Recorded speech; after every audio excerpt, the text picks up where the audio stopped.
TCS का नाम maximum लोगों ने सुना है। अगर हम बात करें 2009 में, 2009 के अराउंड यहाँ पे आप देखेंगे, यहाँ पर इस शेयर का प्राइस ऑलमोस्ट 100 रुपीज़ के आसपास था और 2021 में हमने देखा था यहाँ पे 4000 के आसपास इसने टच किया। यानी एक शेयर का प्राइस जो 2009 में था 100, वो पहुँच गया था 4000 के अराउंड। अब सवाल ये है, और सवाल उन्हीं के लिए है, जवाब भी उन्हीं के लिए जिन्होंने स्पेशली पिछले 1 या 1.5-2 साल के अंदर इन्वेस्टमेंट किया है, या फिर आफ्टर कोविड के बाद। क्योंकि जब कोविड के बाद मार्केट में अपमूव आया, तब उस वक्त किसी भी शेयर में अच्छे हो या फिर किसी भी क्वालिटी का शेयर हो, सभी में अपमूव था। लेकिन जब मार्केट ने टॉप बनाया और उसके बाद जब बियर मार्केट आया, तो ऐसे में बहुत सारे लोग पैनिक कर रहे होंगे कि हमने अच्छे शेयर में अच्छे लेवल पर भी एंट्री की थी, लेकिन समहाउ ट्रैप हो गए, अब आगे क्या। तो सबसे पहले हम टीसीएस के एग्जांपल से इसी सवाल को समझने की कोशिश करेंगे। देन उसके बाद टीसीएस का करंट जो सिनेरियो बन रहा है उसको भी समझने की कोशिश करेंगे। जब 100 रुपीज़ के आसपास से लेकिन 4000 की इसने जर्नी की, ऐसा नहीं इसके बीच में इसमें कोई बैड न्यूज़ नहीं है, मार्केट फॉल नहीं हुआ या टीसीएस फॉल नहीं हुआ। आप इस चीज़ को समझिए, कई रेड कैंडल आपको दिखेंगे, और रेड कैंडल ये कोई वन डे का 15 मिनट का कैंडल नहीं है मंथली कैंडल। यानी हर एक कैंडल आपको पूरे महीने में क्या हुआ है वो आपको बता रहा है। इस बीच में 2008 का भी क्रैश था, उसके बाद अगर हम बात करें कोविड का भी क्रैश है, एंड उसके बाद ये 2015 से लेकर इतना बड़ा टाइम इसने कंसोलिडेट किया, 15 से लेकर 17 के बीच में कोई खास रिटर्न नहीं, फ्लैट। तो आप समझ पाएंगे इस चीज़ को।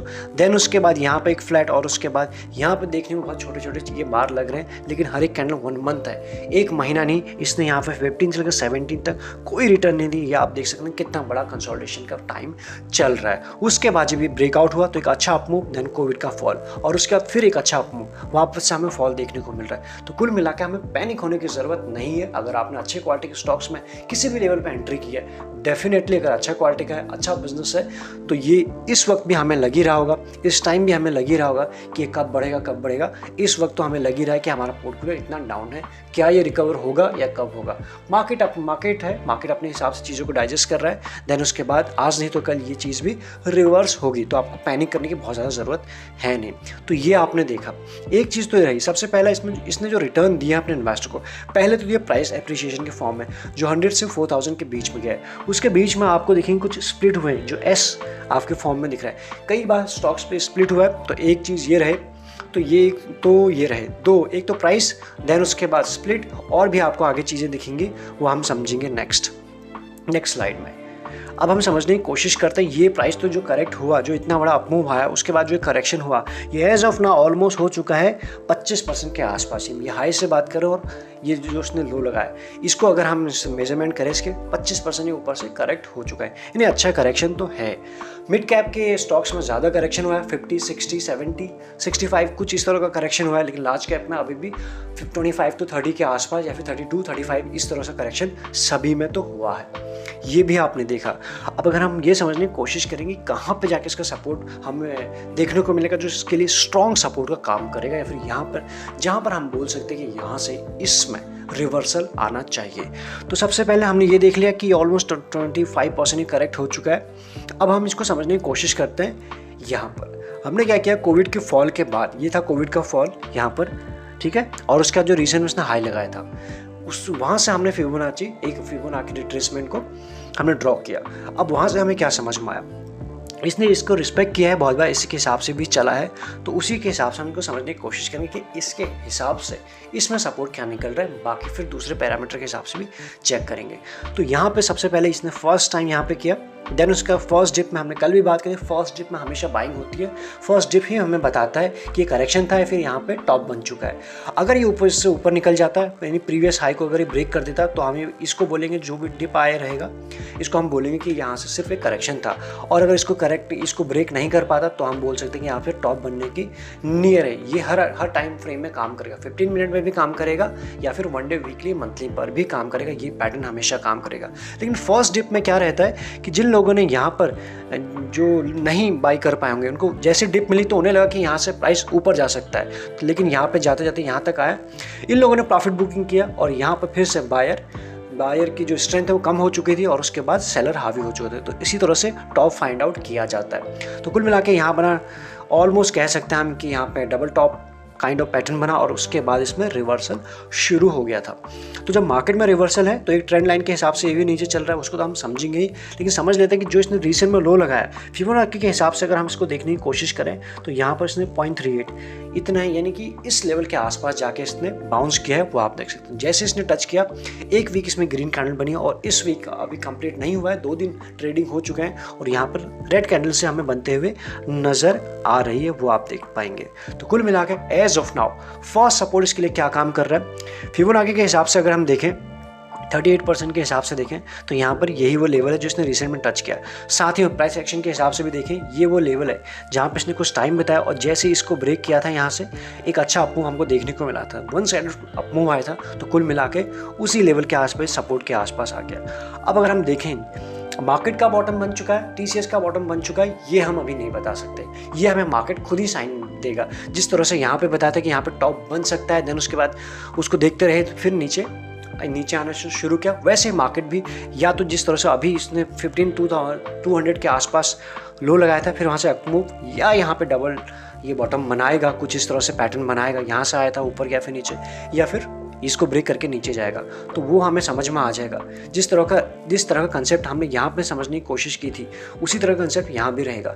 जो लोग यहाँ पे सेल नहीं कर पाए थे इस टॉप में सेल करने की कोशिश करेंगे, देन वापस से यहाँ पर डिसाइड होगा क्या सेलर हावी है या फिर बायर यहाँ से हावी होने वाला है। अगर सेलर हावी होंगे तो टूट जाएगा, तब हम यही सोचेंगे कि अभी बॉटम नहीं बना है। अदरवाइज यहाँ पे अगर फिर से बायर अगर हावी हो जाएंगे तो फिर यहाँ पे कुछ इस तरह का पैटर्न बनते हुए आपको नजर आएगा, जो डब्ल्यू पैटर्न भी है, जो रिवर्सल का भी साइन आपको बताएगा। बट एज ऑफ ना ही मार्केट में ना ही टीसीएस के चार्ट में ऐसा पैटर्न बना है, तो वो हम समझेंगे। लेकिन पहले ये देख लेते हैं फर्स्ट सपोर्ट इसका यही बन रहा है जिस लेवल के आसपास है। नेक्स्ट जो सपोर्ट मिलेगा वो इसका 0.5 यानी 50% के आसपास बनेगा, 0.5 के आसपास वो लेवल रफली अगर बात करें इस लेवल के आसपास जो हाई से ब्रेक हुआ था।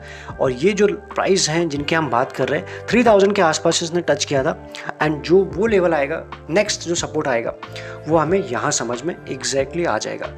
पहले ये देख लेते हैं कि जो सबसे पहले हमने बात की 100 रुपये से 4000 के आसपास तक ये शेयर गया। पहले तो प्राइस एप्रिशिएशन हुआ, एक सुपर रिटर्न दिया, उसके बाद उसके बीच में हमें स्प्लिट भी हुआ था, हमने देखा था शेयर स्प्लिट भी हुआ, और बीच में इसने कई डिविडेंड भी दिए, वहाँ से आपके अलग इनकम हुई है। ये जितने आपको डी के फॉर्म में दिख रहे हैं इतने बार इसने डिविडेंड दिए हैं अपने इन्वेस्टर को, तो ये एक अलग इनकम हो जाती है शेयर होल्डर की। तो ये है डाउन ट्रेंड में था लेकिन तब भी इसने डिविडेंड दिया है। अभी जब नेक्स्ट क्वार्टर आएगा तब भी ये डिविडेंड देगा जैसा इसका ट्रेंड अभी तक बना हुआ है, यानी कंपनी डिक्लेयर करते रहती है डिविडेंड 15 to 20 कुछ इसी बीच में अच्छा डिविडेंड कंपनी देते रहती है। तो ये है इसका एज ऑफ नाउ के इनकम। अब अगर हम बात करें जब ये यहाँ से फॉल आना शुरू हुआ था तो ट्रेंड लाइन आप देख सकते हैं, ट्रेंड लाइन के हिसाब से नीचे आ रहा है। ये है रिसेंट का लोज, वन डे का टाइम फ्रेम आ चुका है, ये वन डे पे हम बात कर रहे हैं यहाँ पर। तो ये था, यहाँ पर इसने सपोर्ट लिया ऑलमोस्ट 3000 के आसपास। अब पहला सपोर्ट ये वापस यहाँ पे हो सकता है टच करना है, 3000 ही रहेगा हमारे लिए, क्योंकि एज ऑफ ना आप देख रहे हो ट्रेंड लाइन को कहीं ट्रेंड लाइन के हिसाब से भी ना ही ब्रेकआउट है ना ही कोई पैटर्न है, तो इसलिए ना ही मार्केट का कुछ है। तो हम कह नहीं सकते कि यहाँ पर जाके, इसलिए इसको हो सकता है यहाँ पे इसकी पॉसिबिलिटी एक बार फिर से कि एक बार इसको टच करना है, देन उसके बाद ही कुछ डिसाइड होगा।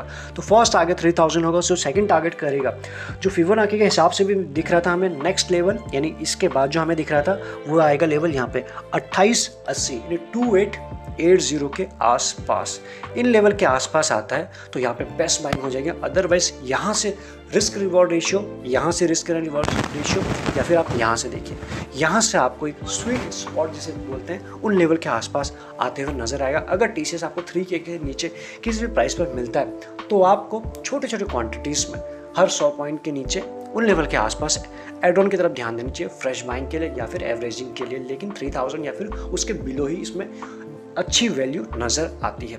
तो फर्स्ट लेवल हमें प्राइस एक्शन के हिसाब से भी समझ में आ रहा है, हमने देखा 3000। सेकंड अगर हम बात करें 2880 के आसपास है, यही वो लेवल था। अगर हम यहाँ देखने की कोशिश करें यहाँ पर, इसके बाद ये 2780 के आसपास आ रहा है, तो नेक्स्ट लेवल ये आ रहा है फिबोनाची के हिसाब से, लेकिन प्राइस एक्शन के हिसाब से 2880 के आसपास। तो वही हम बोल रहे हैं कि 3000 से नीचे हर 100 पॉइंट के नीचे जिन भी लेवल के आसपास मिलता है उससे नीचे ज़्यादा जाते हुए दिखता नहीं है, तो उन लेवल के आसपास अगर मिलता है तो वहाँ पर हम इसको एड ऑन करने की तरफ ही ध्यान देंगे, ना कि इन लेवल के आसपास बिलो 3000 हम इसको सेलिंग की तरफ ध्यान कम ही देंगे। इंट्राडे बेसिस पर अलग है, लेकिन मीडियम टर्म लॉन्ग टर्म के लिए वो हम यहाँ पर ज़्यादा बात कर रहे हैं। आई होप आपको समझ में आया होगा वीकली के टाइम फ्रेम में, मंथली के टाइम फ्रेम में एंड वन डे के टाइम फ्रेम में किस तरह का स्ट्रक्चर अभी बना हुआ है। यानी कहीं पर भी हम लोग को कन्फर्मेशन नहीं मिल रहा, जहाँ से रैली आई थी ये रैली वहीं से वापस आते हुए नजर आ रही है। इसीलिए हम बात करें कि यहाँ पर इसके आने की पॉसिबिलिटी थोड़ा ज़्यादा है, अदरवाइज 3000 तो ये एक बार टच करने फिर से आ ही सकता है। मैक्सिमम चीज़ें हमने इसमें कवर अप करने की कोशिश की। इसके बाद भी कुछ क्वेरी रहेगी आप हमें बता सकते हैं। सारे इंपॉर्टेंट लिंक्स आपको मिलेंगे डिस्क्रिप्शन में। लगे यूजफुल तो आप ज्वाइन बटन भी कंसिडर कर सकते हो फॉर एक्स्ट्रा लर्निंग के लिए। इस वीडियो में इतना ही। Thank you so much.